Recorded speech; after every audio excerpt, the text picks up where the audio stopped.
Hello and welcome back to my channel. So I'm Sarah Sikora and I am a casting director, voice actress, and author. Today we're going to be focusing on the casting director perspective. I want to discuss the do's and don'ts about voiceover from a casting director's point of view. I think this is a great video for beginners or people who are even more intermediate to understand what to look out for and what to focus on when you're submitting to a casting director. In my opinion, too many people break the cardinal rules of what not to do, so it's a topic I think that needs to be discussed. I'd also like to note that this is just my opinion, professional opinion at that, but take it with a grain of salt. Although if you're applying to any of my open casting calls, then this is going to be a great help for you. So this first one is a huge pet peeve of mine. A lot of actors really want to get their name out there, really want to put themselves in a position where they can get incoming work, which I respect. I'm in the same boat. But flooding a casting director with a bunch of unwanted messages about what you're doing, here's your resume, here's your demo, is not the best way to go about it. Some casting directors do have rosters. They do have email lists that they send out, but some others, like myself, do not. I do not have a private casting list. I do not have a preferred list. It is fully 100% open to the public. So for that reason, I don't need your demo. I'm not gonna put you on a special list. So don't assume that I'm going to. On the topic of special, another big one is people who assume that a casting director, whether you know them or not, owes you a special favor. Whatever that may be, they should give you a leg up on the auditions. That's just really inappropriate and quite insulting to the casting director. Don't do that.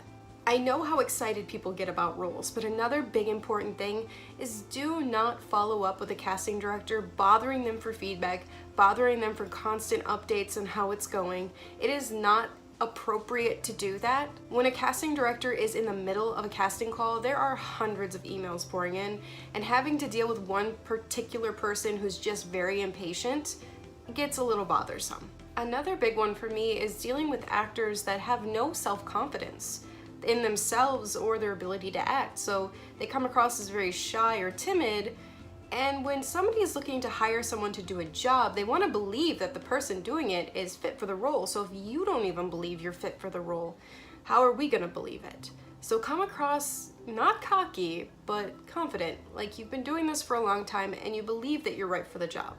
Don't second guess yourself, because then we start to second guess you too. So with hundreds of auditions coming in and flooding our email box, here's a truth that might bother a lot of you about what casting directors really do with your audition tapes. We only listen to about the first 3 to 5 seconds. If at that point we hear problems with your audio or your acting or a failure to follow direction, we turn it off. We don't even go past that point. You have a very small window to keep our attention, to make that first impression. We're listening to so many people do the same lines over and over. We know what we're listening for. And if you don't hit that mark right away, you don't bring your strongest take to the forefront, it could mean that we don't even listen to the rest of your audition. So be sure to look at the following things. These are so important. Your audio. You need to know how to do post-production. This includes things like background noise, noise reduction, pops and peaks, audio levels. These are all critical things that are going to make us notice if you understand how important audio quality is to a project. There are so many people that I have turned away immediately, turning off their auditions immediately because their levels are so low that with even my sound system blasting it, I can't hear them. You need to give people quality auditions just as much as you need to give quality final files. That's another thing. Sending in auditions is not a race. Sure, you need to meet the deadline. Always look at the deadline. Do not ask a casting director to give you an extension on a deadline because you failed to manage your time. But at the same time, you don't need to send your audition in day one if you're not ready, if the audio isn't where it should be, if your takes are not as good as they should be. You can take the appropriate amount of time to send in good work. There is no right time period to send it in. Doesn't matter if you're the first person or the last person, everybody has an equal chance. We listen to all of them. So do your best, always. Another thing to note is if there's an audition that you're unsure about, it might be a not safe for work audition, maybe it's some sort of sexual theme, maybe there's swearing or violence, you need to be upfront with yourself, not the casting director, but yourself, if you're willing to take on that role. Don't waste your time or the casting directors or even the projects by being cast in something you're not comfortable with doing, halting the entire process. Personally, with all my casting calls, I have a warning of anything that might be problematic to a voice actor, letting them know exactly what they're signing up for. Another big pet peeve of mine is when I have a full casting call layout just there for you. I have every bit of details you could possibly need, but people don't take the time to read it.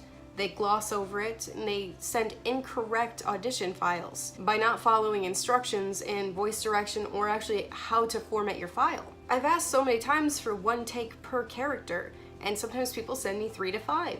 I didn't ask for that, and in fact it makes me upset that they couldn't just follow the instructions that were clearly stated. I always ask for MP3, but I can't tell you how many people don't send me MP3. Before you audition for anything, read every ounce of information that the casting director has laid out for you. For me personally, seeing an actor completely gloss over every instruction does not make me feel like they're capable for their job. If they can't follow instructions for a simple audition, how are they going to follow it for their job? So don't gloss that over, really pay attention. Show them that you're listening. I feel like this one shouldn't even need to be said, but don't be a jerk. Don't be demanding, insulting to fellow actors, casting directors, or anybody in the business, because that will make people simply not want to work with you. Another thing I really want to bring up that's super important just for any voice actor is you're going to be told no far more than you're going to be told yes as far as getting cast for things. We all go through the exact same thing. It doesn't matter if you've been in the business 20 years or 1 year. We get told no. It's part of the job. It's a very competitive field. It's something you have to understand going in. A thing to keep in mind is that voiceover is full of rejection. You have to be able to handle that and not beat yourself up about it, but use it as a way to just better yourself. Take that time to practice. Each audition is a chance for you to practice. Don't see it as a failure.